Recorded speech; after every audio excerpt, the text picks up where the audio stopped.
Dr. Alan Christensen, welcome back. Hey, Katie, happy to see you. Always such a pleasure to get to chat with you. And I know that I and the listeners always learn so much. And we're going to hopefully get to go deep on lots of different topics today. Before we jump in, though, I have a note. So I feel like I'm pretty good at prioritizing sleep, but I am apparently not anywhere near as good at this as you are. Am I reading this right that you sometimes go to bed by 7:30 at night? And if so, can you like talk about that? And what time do you get up? Yeah, well, I usually get up at about 4:30, and I do better with a fair amount of sleep.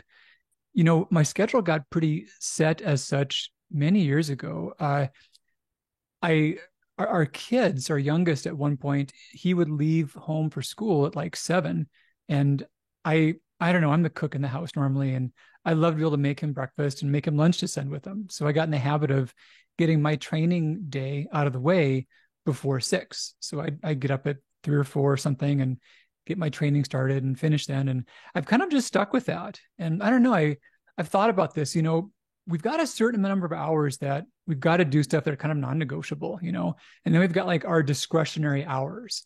And if those discretionary hours are at the end of the day, you think about what we do with that. Most people might binge watch a series or do whatever, but you're kind of wound down. You're not a lot of energy left. But if your discretionary hours are at the beginning of the day before the rest of the world has got going, you don't goof off then. You just don't. You do cool stuff. That is true. Is it kind of that idea of like, what is it like, eat the frog or like do the big thing first and Sure, then the sure. rest of the day gets easier? It makes sense. I think it's easier said than done for a lot of people, but I know you and Yeah. I have even talked about the morning sunlight thing and how that helps so much with hormones and sleep and so many other things. And so you get even a head start on that. You're up before the sun, and then do you still just go outside when the sun rises? Yeah. Yeah. I spent some time out there afterwards too. And that's an important thing. Yeah, I get that question a lot. People are like, what if I get up before the sun? And my answer has always been just wait till the sun comes up, then go outside. But wanted to confirm with you because I know you've talked about that from the adrenal side and the health side and so much. Yeah. Cool. I am excited to go deep with you today on a lot of topics, but especially related to hormones, because I seem to be getting a lot of questions from listeners about this topic in particular recently. And it seems like maybe because of stress of the last few years, or just because all of us are getting older, or whatever it is, people tend to be running into maybe some hormone issues. It seems like many others maybe are having other symptoms that could be tied to hormones and they don't necessarily know that they're connected. So I would love to just start broad and talk about what are some of the common hormonal based symptoms that are going on and how might someone know if they've got something going on in that area. Yeah. Many can be related. The top five, there's like some subcategories to them, but the top five are the most relevant. We think about weight. So gaining for no clear reason or can't lose without serious restriction, and then it comes right back again. But yeah, weight issues. Number two would be fatigue. Energy is not where you would expect. You do a little extra and you're wiped out for days. You don't enjoy exercise, or if you push yourself through it and you do like it, you pay for it afterward. Number three is brain fog. Where did you put the keys? What was so and so's name? Why did I come into this room for? These little momentary lapses. When they get more prevalent, we think a lot about hormones being a factor. Number four would be sleep issues. And sleep is something to where I think everyone gets that it's important, but for many people, they can't sleep the way they want to. And they can't get the quality or the duration or the consistency that they'd like to out of it. And it's a big thing and it affects all the rest as well. And last one would be hot flashes. This one surprised me about how it's not just about women exactly in menopause. It can hit both genders and it can hit a lot of ages. It's certainly a big thing for women in menopause, but it's critical at many times of life for both genders. That's fascinating because I think my association had just been with menopause or perimenopause as well. So, what's happening in the body when someone gets hot flashes, and what can that signal that we need to pay attention to? You know, it's a change in vascular tone. So it's a whole lot of blood vessels that crimp themselves down rather abruptly. And a lot of them are doing that in the extremities, but also around the head and the scalp. And that's that characteristic sensation comes on from. So I think about almost like a continuum of vascular stress or vascular trauma. And on one end, we've got, stroke, to where there's actually a block in blood flow. And then quite a ways down from that, we've got vascular migraines. And then we've got hot flashes. And the data has told us that hot flashes, if someone has them, I don't have to argue about how they're no fun, but we've got data now saying they're actually dangerous, that they cumulatively cause vascular harm. And the same sorts of things that recurrent migraines or minor TIA strokes can have, hot flashes can have as well. And they can be a big deal. So yeah, sleep disturbances, but also just overt damage to the brain and then changes to vascular health over time. That's fascinating. Is that the same as if like you, for instance, eat a high protein meal and you feel like a slight rise in your body temperature? Is that different than like that sensation of a hot flash where you're hitting it's your extremities and your head especially? That would be different from most. Yeah, there certainly are a lot of things that will make you feel warmer. You mentioned a great healthy example of that. Exercise can do those sorts of sensations too. A hot flash, experientially, it's less in the core and it's more out in the extremities. And it's not so much after something that you would expect would be a driver of that. And there's also often some recurrent pattern to them. There's often some regularity. So that's one way you can differentiate from other just normal warming sensations. And I feel like a lot of people do just kind of consider those kind of a harmless part of menopause or hormone shifting. That is interesting to note that that can actually be dangerous or a signal that it's not good over time, which brings the Mm-hmm. question of if someone is experiencing that, what do you do about it? How do you address that problem? Well, yeah. So that's been a big question for some time. And common things that come up are replacement therapy. Hormone replacement therapy is one option that's out there. Conventional medicine often does use antidepressant medications. They have some degree of benefit, but of course, with some side effects, other considerations.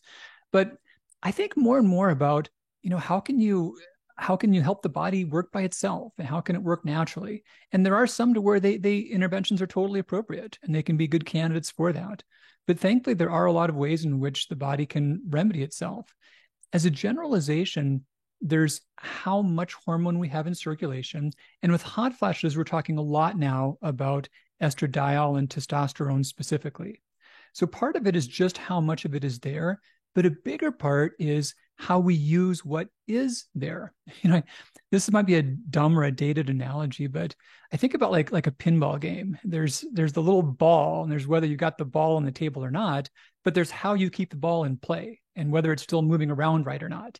And that's kind of how this works. So these hormones come into your bloodstream, like a pinball gets dropped into the board, but then you keep it in play and you convert it and you send it through organs and you allow it in some cells, you block it out of other cells. And all that stuff is often even more important than just how many balls are on the board. It's not just a lack of hormone necessarily. And these are things that we've got a lot we can do with in terms of lifestyle and simple food choices.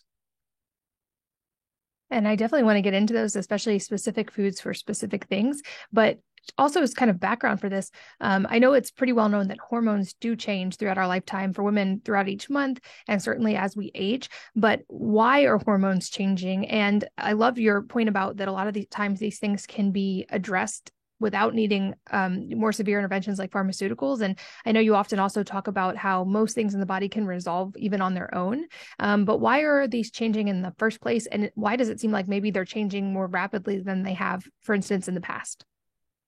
Yeah. So some ways they change, we think are deliberate. In some ways we change, we think are more tied to diseases, and some are more tied to like just environmental factors. So the deliberate one, this is kind of weird, but the question as to why humans age, why do we get old and wear out? In theory, we could just replace all of our old cells. We could just keep on making new skin cells or bone cells. And there are some organisms like jellyfish, for example, that are practically immortal because they just keep replacing cells. And the original set of cells is never the same that's there, but as they change, the thing keeps going. But it seems that we have scheduled obsolescence. Like we have patterns in our cells made to wear out in certain time frames. And it's been argued that there are things that could benefit us as a species, do not benefit us as individuals. So this rapid shift in hormones often equates to our lack of reproductive capacity. And we hit a stage in life in which, we can't have kids, either gender can't. And the thought is that, well, having kids is a taxing thing, but also it's a big demand upon resources. And over time, if there are elders that are never gone, the thought is that there would be fewer resources available for the young. and also less time for there to be genetic change and adaptation. We couldn't adapt as well if we never had new genes to adapt to things as they changed. So one reason hormones differ is because we think they do it on purpose. We think our bodies are trying to make us wear out more quickly. The other thing is that diseases can affect that. Biggest thing here would be like autoimmune disease, like autoimmune thyroid disease, and those can render glands unable to work in the way the body asks them to work. And then the last thing is that other factors can intervene. So we ingest plastics from food storage or from processed foods, or we take in pesticides from the environment. And these things act on these small receptors and change how hormones respond. Or we have a severe stress response, or we're not really in sync with the daily rhythms you mentioned, like daylight. So these are all factors that can contribute. And collectively, this normal cycle of aging, any unwanted disease process that sets up, or these physical and cognitive stressors that we go through, these things collectively cause our hormones to change. That makes sense. And I've talked before about how we are exposed to a lot more in today's environment than people were at different times in the past, which I feel like is something good to be aware of. I also don't want people to fall into a trap of being afraid of everything, because I think stress is potentially more harmful than the plastics you might interact with. But understanding that we are exposed to more things, it seems good to be proactive about that and to do things to help kind of mitigate that exposure, especially in relation to hormones and to longevity. And we know all of the ways that comes into play. And I know something specific you've been talking about recently is the effect of certain plant foods related to this, and especially to the hormone component. So can you explain the phytonutrient hormone thing that happens? This is pretty cool. I mentioned about how we've adapted in various ways. And, it seems that our genetics, how our body works, is not different than how it would have been 100,000 years ago, maybe a few 100,000 years ago. And we've had these long, complex adaptations to our environment and our diet. And we've co-evolved along with a lot of different plant species. And so we now know that, we need a lot of stuff from food. We need fuel, we need building blocks, we need certain micronutrients. And that's not the end of the list. That's probably the beginning of the list. So once we have those things in place, it turns out that food contains massive numbers of signals. And these signals are information that tell our bodies, can tell our bodies to regulate themselves. And an idea of adding a lot of different plants or superfoods to the diet, I think some can think of that as like, well, if you want to become super healthy or you want to like exceed your body's baseline function, what we're learning is that no, that's just to have baseline function. Like our bodies expect these things. And they're not the same as like building blocks like protein that we have to have for structural purposes. And they're not the same as vitamins, without which we have deficiency diseases. But we know that without, for example, we get cruciferous veggies in our diet. And without a lot of the compounds they contain, we don't have adequate liver function. We can't go about regulating our own hormones properly. So we depend upon these things to have just normal capacity to keep our bodies in homeostasis. That makes sense. And the idea that like food being signals, and I know our mutual friend JJ Virgin says your body's not a bank account, it's a chemistry lab. And that's always really stuck with me. And it's something I've been trying to really also dial in for myself continually, especially as I get older, and shifting my focus. For a while, I thought a lot in terms of macros, especially when I was working on gaining strength and losing weight. But now thinking in terms of like nutrient density of whatever I'm going to eat and how can I maximize nutrient density. But I feel like even understanding that, it can get confusing sometimes to try to know like what specific food should I be prioritizing and how much and which plants specifically. So I'd love if you could go into some detail of that and maybe give some examples of specific plant foods and how they benefit the body. So one category we know brings in the importance of diversity of plants is just fibers. We know that fiber is not a thing, it's a category. There's at least 16 types that we're aware of that each do important different things. And by having a large category of plant foods, we get a large category of these types of fibers. And this comes back to the gut and its ability to help our bodies with regulation and immune response and the gut flora. So in terms of specific foods and fibers, we think about the categories of all the known types of plants we can consume, the seeds, the nuts, the legumes, the intact whole grains, the veggies, the fruits. And each of these things has many subtypes of foods that contains different categories of fibers. So you have the better array that we can consume. And we're learning that like you were saying, it was tempting to think about foods as their constituents only, like what are their macros, what are their micros. And I've thought about that a lot too over the years. And now the emerging ideas about foods more as a matrix, and not even just the individual food and its complexity, but the context of the food within the overall diet, and how these things within the foods interact within each food, but also from food to other food. So yeah, there's this broader matrix, and its effects are more than its parts. That makes sense too. And I think this is kind of a new concept to understand. I also know you've talked a little bit about um, the idea, can plants make hormones like people can? And if so, can you explain that concept? That's kind of a weird one, but there's biochemistry uses these different types of building blocks and these different reactive compounds. And I think about each one as like a Lego piece. You know, you got like how many Legos are in the box, right? So there's actually not all that many Legos in the box. So amongst all the different living things, it's quite redundant in terms of like how we structure our bodies, or our, you know, how plants structure themselves, how they're regulated. So yeah, plants make the same hormones that humans make. Almost all known ones are present in various ways. And it's funny, at a very crude level, like I always keep a few props nearby. At a very crude level, pistachios have this incredible density of melatonin. Like they've got amounts that are greater than we would consume in melatonin supplements. But when we see the effects of pistachios on melatonin output, it's not that you consume them and then your blood levels go up in the immediate term. But when your body would normally make more melatonin, it makes much more than it would have necessarily just on its own, and more than the amounts in the food would predict.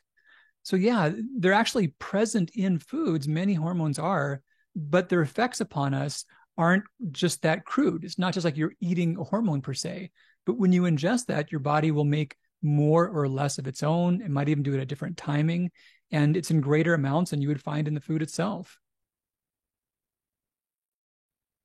That's really fascinating to me. And especially the idea that it's not going to cause an immediate rise in that particular thing, but it's going to happen in cycle with what your body naturally wants to do. So it's like it's giving it the building blocks versus overriding it. It seems like we've had this movement toward, supplementation making things so much easier, and people wanting to just directly supplement, like we mentioned, vitamins and how those can cause a deficiency. People can kind of just think pure cause and effect. But it sounds like, to your point, with phytonutrients, we're talking more about the building blocks that your body needs to actually do these things itself, not that you're taking a thing exogenously to alter the body in the same way you would with other supplements. You know, one recent count I saw suggested that our bodies operate on about 9,346 different chemical pathways. and and that's individual chemical pathways. Of course, their interactions from pathway to pathway just go beyond our power to understand. We've got some basic ideas of how some interact, but yeah, it's this complex chess game where one change here changes other things there.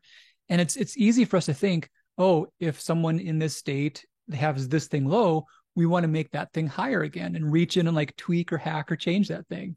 But we can never say that's the one pathway. We can never pull that one and say that's the one problem. So yeah, the more we can work with the body to help it do its own regulation better. And that's the awesome thing, how our co-evolution with food has given us tools to improve upon that. This is so fascinating. I'd love to go deeper and maybe go through some examples of, like with the pistachios and the melatonin, in specific ways that these phytonutrients can support or help the body do these things more optimally itself. So can you maybe give us some examples of some other specific plant foods and what they're supporting in the body? You know, one of my favorites, another prop I have on hand, I don't think I'm stained from this one, but I got a little beat here. I get red-handed from these things quite a bit. One of my favorite breakfasts these days, I'll dice these and just throw them in with the oatmeal, and give them some time to cook. And if they're not in the tiniest, if they're small enough, then you get red oatmeal. That's not bad, but if they're a little bit bigger, you don't get red oatmeal. And if they cook for 10, 15 minutes and they're like, I don't know, the size of a dice, literally, they're soft, they're real nice flavor. They work great in that. But beets, there's been so many studies about their effects upon oxygen utilization. And so this is energy production. This is how well we can actually make energy. The difference between us and plants is that we can burn oxygen for fuel. They give off oxygen. So they take energy from the sun and they make that into various types of carbohydrate and they use that. That's cool. That's not enough power to move around. If you want the power to move around, you've got to use oxygen and make energy with it.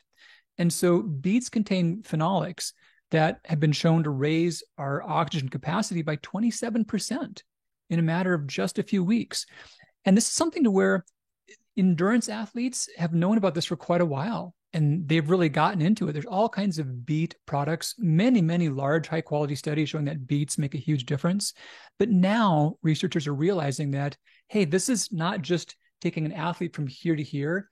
This is taking someone who's wiped out from there to there, or it's the same process. So we all want to be able to make energy more effectively. That's not just making energy, that's burning fuel. So when you burn fuel better, you don't store fat as much, or you break down store fat, and you get energy out of that. So it's a double win. But beets do that rapidly. And yeah, that's great if you're trying to go further and faster, or if you want to just get through your day and be more active at the end of the day. And I'd love to even go through kind of by life stage a little bit about maybe some of the specific plants that can be supportive in those different phases, because I think for the people listening, we probably have a spectrum of everybody from maybe even some teenagers or people in their early 20s all the way up through people past menopause in the case of women. I would love to talk about sort of some of those different phases, maybe starting with perimenopause or menopause, since we already touched on that one a little bit, and some of the foods that might be supportive that people may not just commonly think of as being helpful. So perimenopause and menopause. So a lot of what's going on there, the body is working with changes in estradiol and progesterone. And I mentioned how it's about the reproductive years stopping. I think about what the various things the body has to do and how much to think about like a cost, how much that costs the body to do something. And the most expensive thing we can do is make a baby, as far as how much it taxes us and how much it demands upon us. So anything that makes our bodies less capable of performing in that way is a huge drain. And that's why we think that this capacity winds down around that stage in life. And it's not just that the hormones stop, it's that estradiol fluctuates. So there's many years to where it's going up and down rapidly, and then it does finally come down. And those up and down rapidly years, that we call that perimenopause. So the periods haven't quit, but they've often got erratic. And once they quit, we define menopause as no periods for 365 days. This is stupid trivia. It's kind of a goofy thing. Do you know how long menopause lasts? No. If you look at the medical textbooks and how menopause is defined, it's 1 calendar day. once you're more than a day past that 365 mark of more periods, that's now postmenopause. And menopause doesn't start until a year after no period. So isn't that dumb? It's actually just 1 day by the book.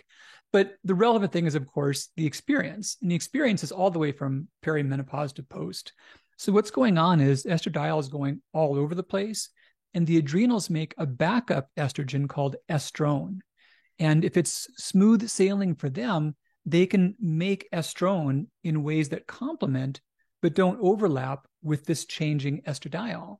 And that's going to be a situation to where a woman, her periods quit and she's like, oh, whatever, she kind of feels fine and no big changes to her health, no major symptoms. But that's not always the case. And more often than not, that's not the case. So we think about ways to help that estradiol level be more stable and not fluctuate as much. One of the things you don't hear about that does a lot this way are figs. There's fresh ones you can find sometimes and dried ones that are readily available. So figs have a special kind of phytoestrogen called 7-methoxycoumarin. And phytoestrogen, this is a loaded term. So we think about plants having hormones, and there's a lot of valid ways in which people are wishing not to just willy-nilly ingest all kinds of estrogens. And it can seem logical to think, oh, wow, if there's estrogen in these plants, I don't want to consume that. But there's so many levels of depth to this. So we know that there's 2 big ways that estrogen can interact with the body, many more, but 2 main ones. And that's based upon the receptor types. So a hormone can be thought of like a key, and a receptor is like a lock, and some keys fit in some locks, but not in others. So one category of estrogen receptors does a whole lot of stuff that we like to have done. It gives us thicker collagen, nicer skin, stronger bones, better brain cell repair. Another category of estrogens we generally want to pump the brakes on later in life. Those are the receptors that cause breast cell turnover. And those are also the ones that thicken the endometrial lining. And those are ones that can change how the vascular wall repairs itself. So when things go badly, these can correlate with breast cancer risk, endometrial cancer risk, stroke risk. But it's all estrogen, right? But it's different receptors. So think about those things again as like keys. Now, one of those keys you want to have going, one of those keys you don't. So what the estrogen in plants does, they actually act selectively. And the one key that does the good stuff, they go in there and they polish that one and they blow out the dust and they properly lubricate it. So that key works even better. That lock works even more efficiently. But the other one, they basically pour wax in there and plug it up. So they stop it from doing much of anything. So we call that effect the effect of a selective estrogen response modifier, or the term is a SERM for the acronym. And that's what plant estrogens do, like figs. They actually help them in good ways and block them in bad ways. Specifically for perimenopausal symptoms, there's a lot of things that have been shown to lower hot flashes and night sweats. Figs, soy, turmeric are some top ones that I talked about. But figs have also been shown to reverse a lot of other low estrogen symptoms, including atrophic vaginitis, thinning hair, and changes in bone health. And yeah, they're working by helping those good locks work better and plugging up those bad ones. I had no idea about that with figs, but I'm now excited to consume more of them. And it kind of makes sense because I guess a similar one I would relate that to is I did a post one time and there's actually research on dates during the last trimester of pregnancy and it helping the duration of labor and typically a lot of labor outcomes for the same reason of supporting some of the natural hormone cascade that's going to happen during the birthing process. And I've now heard from thousands of readers probably who have tried that. It's like 6 dates a day was the clinical study, who had much shorter labors. And with my last one, I always had typically like 24-hour labors. And with her, I was militant on making sure I ate dates every day. And I had a 3-hour labor start to finish with her, even That is being so awesome. breech. That is so awesome. Really highlighted for me how powerful plants can be. That wasn't a drug. It wasn't a pharmaceutical. It was just dates. And it really, really worked. And so I know it can be like, maybe it could be easy to doubt, like, can a plant really do that much? And I've seen it firsthand, at least in that instance.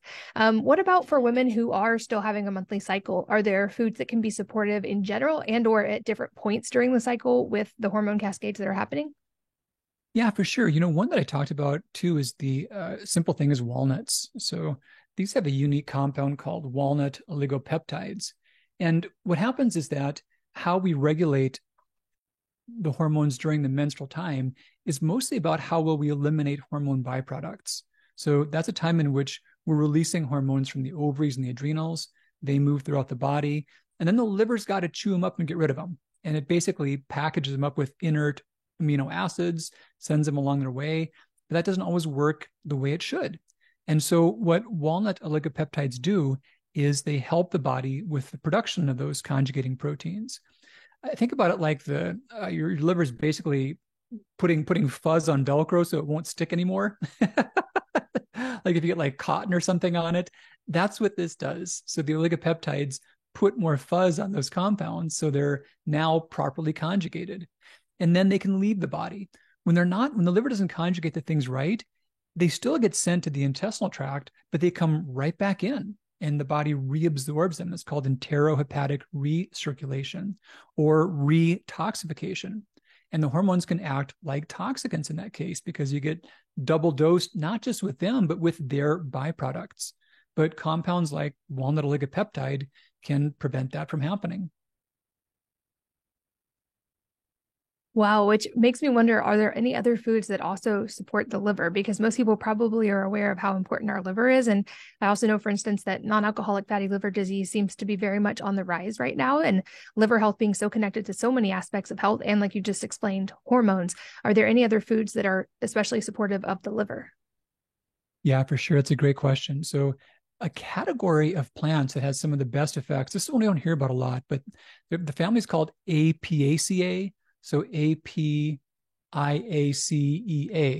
And this includes things that are not uncommon, but they work collectively together. So carrots, parsley, and parsnips are some of the big examples of APACA. Parsnips are such good foods. Actually, I love to throw those with my beet oatmeal. I'll like dice up some parsnips and throw them in there as well. But what these things do, they're regulating more so the phase one pathways. So the liver we can think about as having several key steps, but mostly breaking stuff down and then putting stuff, inactivating it, putting onto something to make it inactive. So the first part is breaking things down. And the liver has to break down the right things and break them down in the right way. And APACA vegetables do a really good job making that process work better, especially related to how it's processing the body's own hormones. So yeah, carrots, parsley, parsnips, those are some of the good examples of that. And we've talked a lot about women in different various phases of hormone changes. What about for guys? I know I've read some pretty staggering statistics about testosterone levels in men, and the often quoted ones are guys having a third of the testosterone as their grandfathers at certain ages. I know there's a lot of concerns about sperm count going to even potentially zero in the future. Are there foods that are especially supportive for guys in the same hormone supportive way? Yeah, lots of good ones. The sperm count story is a fascinating one. We'll see how that plays out in the future. But, you know, it's a clear trend. If trends continue or not, you know, that may or may not be the case, but it could be a big deal. And yeah, there's a normal decrease in the amount of active hormone in men as they age, but there's also a lot of changes in how they respond to that hormone. And this is funny. I've thought about this a lot. One model of aging is that it's simply too little hormone. But what I was saying before about like the metabolic cost of things, like the metabolic cost of carrying a baby, for example, that's to a family budget, that's like buying a house. That's like the biggest thing there is in the budget. but making hormones, that's like, I don't know, that's not even buying a coffee. There's like almost no metabolic cost to that. So the idea that men simply lose testosterone because their bodies have lost the capacity to make it, that it's too hard to make as much anymore. That doesn't fit with how the chemistry of it works. So there's more arguments now saying that there's factors about the body responding differently in ways that may be more deliberate. And even with the total amount of hormone changing, there still are a lot of ways in which the body responds to it differently. So for example, testosterone is one of the hormones that sends fuel to the muscles or to the organs, you know, to visceral fat or to fuel the muscles. And we know that as men age, a huge thing is this loss of muscle mass. And it's such a strong predictor of like all the bad things that happen with age. And many studies tried to track it just to total testosterone, and there's not that strong of a correlation. But there's a very strong correlation to that with the metabolism of testosterone and where testosterone sends the fuel types. One study that I've cited, onions, you know, plain old onions. And this is even a double-blind placebo-controlled study. They gave a group of aging men an additional couple grams of onions per day. And like kitchen units, like a few teaspoons. This is not like massive amounts, but greater amounts on top of what their typical diets were. And they compared them to another group of men that was consuming more common amounts. And what they showed was that the additional consumption of onions had a measurable effect upon which receptors were responding to the hormones, and correspondingly, the total quantity of visceral adipose tissue, or that toxic, dangerous fat. So simple thing is onions, and it's not going to change someone's testosterone levels on their blood test per se, but it can change how testosterone works in the body in ways that are important. Yeah, I think again, with if people are tempted to discount just how profoundly foods can affect the body, I think of another friend of ours, Dr. Terry Walls, and how she was able to reverse her MS and get out of a wheelchair and was doing triathlons. And one of the foods that she recommends in large amounts is onions, especially for those, probably some similar specific reasons of how that supports the body and muscle. I'm curious, are there any other things that are especially supportive for maintaining muscle as we get older? I've had Dr. Gabrielle Lyon talk about muscle being actually the largest organ system in the body. And we know that, at least on average, statistically, we lose a little bit of muscle every year after a certain age, but also that maintaining muscle mass and even just metrics like grip strength really coordinate with longevity. And this is something that's very top of mind for me every year that goes on, just because I want to be very active and picking up hopefully my great grandkids one day. So are there other foods that are especially supportive of muscle mass? Yeah, that's a great one. So the other big category would be berries, and blackberries probably more than others. There's been data saying that they have effects upon offsetting sarcopenia specifically, and amounts are not huge. This is really just like an ounce or so per day, but in addition to the regular diet, and some data on rosemary as well. And I talked about that one in the context of its effects upon brain fog. There are ways in which plants can work rather quickly as well. Changes in muscle mass takes time. It takes time for new cells to grow and old ones not to break down. But some symptoms like cognitive function can change very quickly. So yeah, these things can act in fast time frames for some symptoms. Yeah, that's another question I had is how quickly can people see a change or start to happen from food interventions? You know, the way I think about that is there's there's how the body works and how the body is built. So you put things in two categories. And some symptoms are more tied to how we're built. Like, hair loss could be an obvious example, or bone health, but also like a lot of muscular symptoms, chronic pain, tendonitis. And others are based more on how we work in that moment. So energy, mental alertness.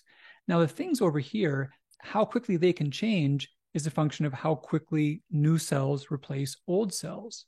One of the quickest examples in this category would be gut health. So the intestinal lining, those cells replace themselves in a matter of minutes and hours. It's very, very fast. And so positive change that improves gut inflammation and gut repair can improve health and symptoms very dramatically in a matter of days. On the other extreme could be things like bone health or brain volume. Those are things to where the cells turn over very slowly, and that can take years to see measurable change. But then over here, we think about the more functional symptoms, like the production of energy or mental clarity. So yeah, as our chemistry changes or as our body's priorities shift, those things can improve in the moment. And some studies that I've talked about have shown that, yeah, interventions that are done immediately before a measurement can have clear changes. That's so fascinating. And it's no secret that we're eating fewer vegetables than we used to and a smaller range of vegetables than we used to. And this seems especially true in kids. And statistically, on average, most of us are eating more things like refined foods and vegetable oils and things we didn't even used to eat at all. But for many of the parents listening, it's also probably very top of mind for our kids. And I know there's a lot of the memes abound about getting kids to eat vegetables to begin with. But are there foods that are especially supportive for kids at various ages and phases of childhood, or is it more of a wide variety at that phase? I know I've got kids all the way from 7 to now several in the teenage years and puberty phases. Are there ways we can specifically support those phases for them with what we feed them? For sure. And there's tons of hormonal change going on then as well, of course, especially coming into puberty, like you mentioned. The things that are most relevant here include those that are acting upon those phase one pathways I mentioned before. So the Apiaceae vegetables, which we talked about in the context of fatty liver, are also super critical for helping puberty go more smoothly. And yeah, the carrots, the parsley, the parsnips, those are ones that, especially carrots and parsnips, they're easy to sneak into things. I shouldn't even be on the mic talking about how to get kids to eat good foods when you're on the other end of the discussion here, because you could say that better than anyone can. But yeah, those are foods that are easy to work into a lot of different things. Yeah, absolutely. And at my house right now, it's partially I'm just trying to make sure I make enough volume of food for as much as teenagers will eat, especially when they're athletes. And protein being, it seems, a key when they're working out so much. That's super But important. also, we have some just funny house rules, like they all eat at least one carrot per day because it helps with food volume. And then I'll do a lot of stir fries, to your point, with sneaking into things. And I'll just try to sneak as many different vegetables as possible. And with the little ones, we'll even sometimes play a game of seeing how many they can identify in it. And sometimes they'll still miss them, even if they're all trying to find them. So I love that idea. Let's see. What about in the pregnancy or postpartum phases? Any specifically hormonally supportive foods at that point? Yeah, pregnancy and postpartum, this is a time to where now there's a big transition going on as well. So the body has almost numbed itself to estrogen and progesterone because levels were higher than ever. So this is a time in which there's a need for more hormonal binding. This comes back to the importance of dietary protein as a generality again, but this is also relevant to a compound called resistant starch. We've got a lot of data saying that the amount of butyrate in the large intestine correlates with how well the body can buffer the big swing of during pregnancy, the amount of estrogen and progesterone is higher than it is during any other time in life by orders of magnitude. So the body has to quickly down regulate and adjust to that. And a lot of postpartum depression is that adaptation not going well. That's not all of it. There's tons of factors, just the changes and whatnot that are relevant. But that's a big thing. All of a sudden, the body is going from 60 to 0, and it takes time to recalibrate that. So the butyrate content in the large intestine makes that go better. And we make more butyrate from resistant starch than from any other source. So a big variety of healthy foods contain this. White colored beans are real rich in that. Plantains and bananas have quite a bit, especially when they're less ripe. And some versions, potatoes are quite dense in it as well. And is it true? I've heard as a tip that cooking things like potatoes or white rice and then letting them cool can increase their available resistant starch. Is that true? And would you recommend that? It's totally true. And it's kind of weird. There's 6 known types of resistant starch. 2 of those are just man-made, but other ones are naturally occurring. And one is called retrograde, or RS3. And yeah, that forms by a cooling process. So some foods that have it will have it more bioavailable when they're cooked at low temperature. And when they're cooled, this retrogranulation causes more of it to form. So yeah, so potatoes, especially when they're boiled and then chilled, and you actually can do this a few times with leftovers, and like each warming and chilling, you'll get more RS out of that. The other example is rice, and especially high amylopectin rice. So that's like shorter grain, like a sushi grain or medium grain type rice. When that's cooked at, boiled at lower temperatures and then refrigerated, it makes more of that. So another good reason, one of my bulk cooking tips with kids is I bulk cook a ton of protein of different types at the beginning of the week with just neutral seasoning. So it can go lots of directions. And I also bulk cook a ton of rice and potatoes and then put them in the fridge so that for one, it saves me a ton of time at dinner time, but also for that reason to kind of up the resistant starch intake from it as well. I'm also curious, separate of the different hormonal phases of life, if there's specific foods that can support different, more daily hormonal processes like circadian biology, like you mentioned, already one, but I'm curious if there's that can help, for instance, support light tolerance and getting enough sunlight. Like we've talked before about how sunlight is important. I've noticed anecdotally, if I consume lycopene from things like tomato paste, that actually seems to help my sun tolerance. There's a lot of supplements that are alleged to help with that as well. As well as it seems like there are certain foods that do seem to help with sleep. So I would love your take on any foods that can be supportive of good, healthy light exposure or healthy sleep patterns. Yeah, for light exposure, there's good data on lycopene being relevant for sure. And yet tomatoes are good examples of that.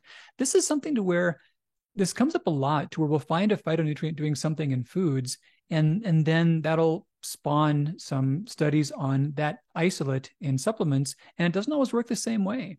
And what we're learning is that the phytonutrients, it's not so much they work because we need a lot of them there to fill a block, to fill a gap, or they're not building blocks. We think in a lot of ways they work is by this process called hormesis. And it's kind of weird, but hormesis is like things that are bad for us actually help us to get stronger. So like one of the easiest examples of this is exercise. When you push your body to do a little more than you're used to, you come back stronger.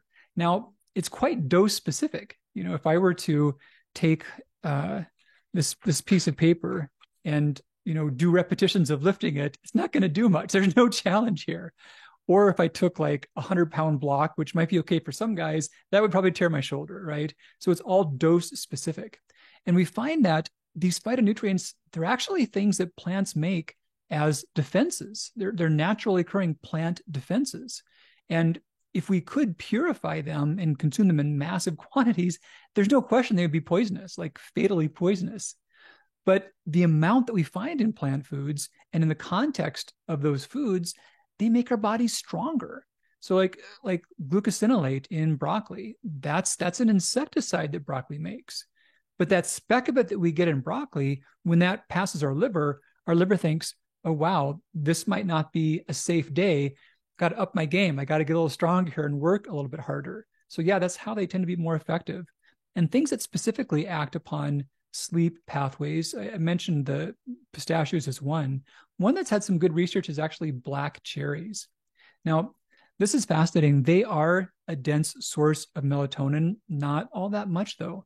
And they've shown that ingestion of cherries does increase the body's own melatonin to a much greater amount than we found from the food itself. They're a more short-acting effect. So their greatest effects occur when they're taken closer to the end of the day. The other really cool thing about them, there have been studies on them with seniors. And with seniors, the biggest thing is a fall. It's not that aging is not this, aging is that. Like certain episodes cause us to rapidly lose our resilience and our functionality. And one of the biggest ones there is a fall. A major fall is like 50% mortality in the next year for a senior. And so cherry's been shown specifically to improve depth of sleep and also to offset dizziness.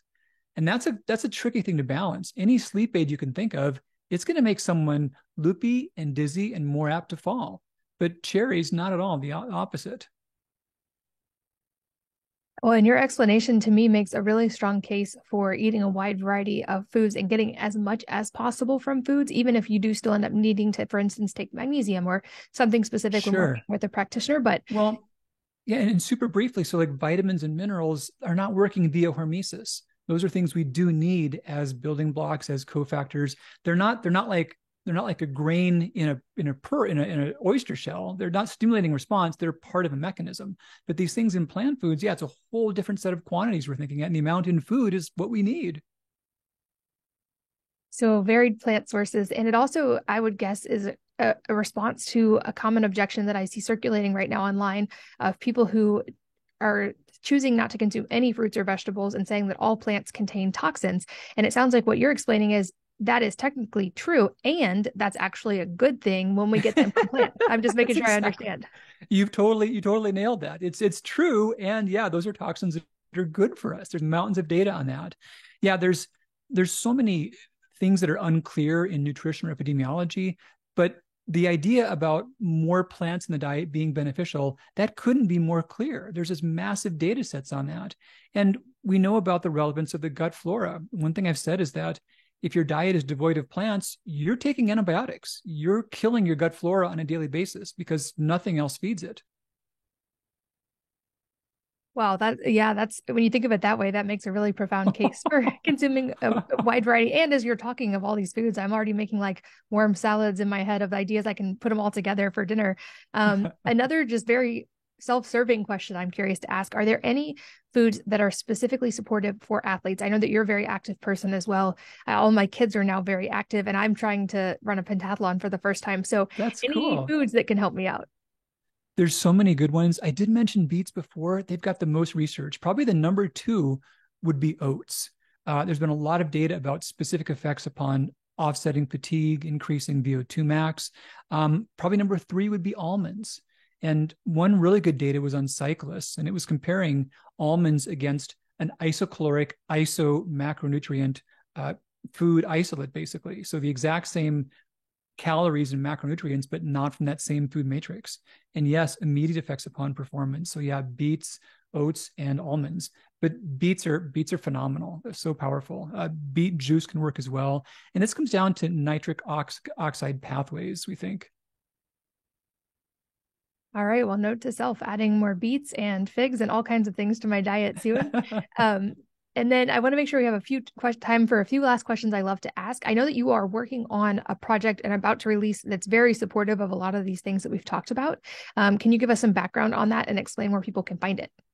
For sure. So this is the Healing Hormone Cookbook. And I've done a lot of different books that have had a few recipes in them, but this one is just all about recipes. I talk a bit about kind of like our discussion about why these things help and what are the mechanisms, and here's some studies about that. But then I jump into the recipes, and I broke it down on those 5 top symptoms. So you can grab the book and say, hey, I want to have more energy. And here's a 2-week menu plan and shopping list that revolves around those particular ingredients. Or you can just grab and pick and choose, and all the recipes will help any of those symptoms to some degree. But some are more focused on weight, energy, mental clarity, sleep, or hot flashes. And wherever books are sold, Hormone Healing Cookbook, Amazon, Barnes and Noble, always nice to give your local bookstore some love. But it's all ways you can apply this. And it was so much fun. I spent a lot of time with these foods, and I wanted to make it to where it's just the stuff you can find in pretty much any grocery store, and just a couple of ingredients, half an hour or less, and like crazy, crazy tasty. Well, I love it. I'm very excited to begin trying those recipes myself. And I'd love to do a rapid fire to touch on your answers to the question I often ask in prep, which is what are three things that people don't know or misunderstand about your area of expertise? So the first one being you say diet is more powerful than prescription hormones. We've definitely touched on some of the reasons why today, but can you give us just like a rapid fire synopsis of that? Yeah, for sure. So we mentioned about like hormone replacement. Many papers have shown that these kinds of changes are more powerful than hormone replacement therapy for benefiting symptoms. Within endocrinology, my sub-focus is thyroid disease. We now have clinical trials showing that dietary change can reverse adult forms of thyroid disease 78% of the time. And if we go further and say, okay, what if we talk about those who really do follow through things and ignore those that are not compliant? And what if we say, add in those who not just fully reverse disease, but radically improve it? That number goes to 97%. So at the same time, we're seeing that thyroid medications in the vast majority of those who are prescribed them do not benefit many of the common symptoms. So yeah, this is a case to where not only can it work better for helping symptoms, but it can reverse the disease more consistently. Wow, that is a staggering statistic and probably a very hopeful one for a lot of people, like how I used to have thyroid issues and now they're resolved. A testament to the work that you do. And you were my doctor that helped me through that process. The second one was that most lab tests are not accurate. And I love that you put this on the list, but can you explain? Yeah, boy, there's a lot of reasons why in terms of how they're done, how they're timed, how they're interpreted. But one simple thing is if you do them again, you get the same results. And there's countless tests that are measuring things that I would love to know about, like the level of certain vitamins or the activity of this antioxidant or whatnot. But when you take that test and you have someone draw like more blood than they need and measure it twice, you get totally different results. It's called split sample consistency. And sadly, a huge number of tests that are out do not have split sample consistency. And people put a lot of energy into chasing things they thought were wrong or things they thought might help for reasons that are just not accurate. That's really good to know. And it lines up with how you talk about most things in the body will eventually or can resolve on their own. And I love that you take that approach and give tools to help it happen more easily as well. And then lastly, I think this one is important to address as well. You said nutrients have a sweet spot and more is not better, which I wanted to touch on because I have a feeling people might listen and say, oh, this food does this. I'm going to eat 5 pounds of it. Right. So explain maybe the bell curve situation happening there. The bell curve thing. So some things like phytonutrients in our discussion we had earlier about hormesis, that can make sense. You need just the right amount of weight to exercise. But other nutrients, they will work in ways to where if there's too much, they will overload how they're absorbed quite commonly. And so paradoxically, many nutrients, an excess looks just like a deficiency as far as the symptoms. You get too much, your body makes itself numb, it quits absorbing it, and now you end up with even less. So a strong example is iodine and thyroid function. We see this with magnesium and bowel tolerance. We see this with many, many nutrients. So there's a certain amount we need. And it's tempting to think that if I'm tired because I lack in a nutrient, then the more nutrients I have, the more energy I'll get. But there's often a point at where not only does it quit working, but it goes the opposite way. Good to know. And I encourage people to grab your new cookbook and actually all of your books because they've all been very helpful to me. I'm, like I said, very excited to try out these recipes, and especially with my kids, getting a wide variety of foods is always a fun game with them. So I'm excited to try them all. A couple last questions I love to ask. The first being if there's a book or number of books that have profoundly impacted you personally, and if so, what they are and why. That's a great question. And I've had the privilege of talking to you before and given different answers to this over time. One of the ones I read rather recently was entitled 4,000 Weeks. And yeah, that's about how long we have to live. And it doesn't sound like that big of a number. I mean, you could make a list of 4,000 and put that somewhere and like check that through. But it was a great book talking about how we want to become more efficient and do more things with our time, but ultimately our time is finite in the course of our lifespan, but also in the course of our day. So the mindset that it really encourages is more a matter of being good with letting things go and realizing that's not a bad thing. That's a positive thing about the choices we have. And we can pick and choose those relationships, those things put our effort into that are most critical, and realize that we can't get to all of it. That's okay.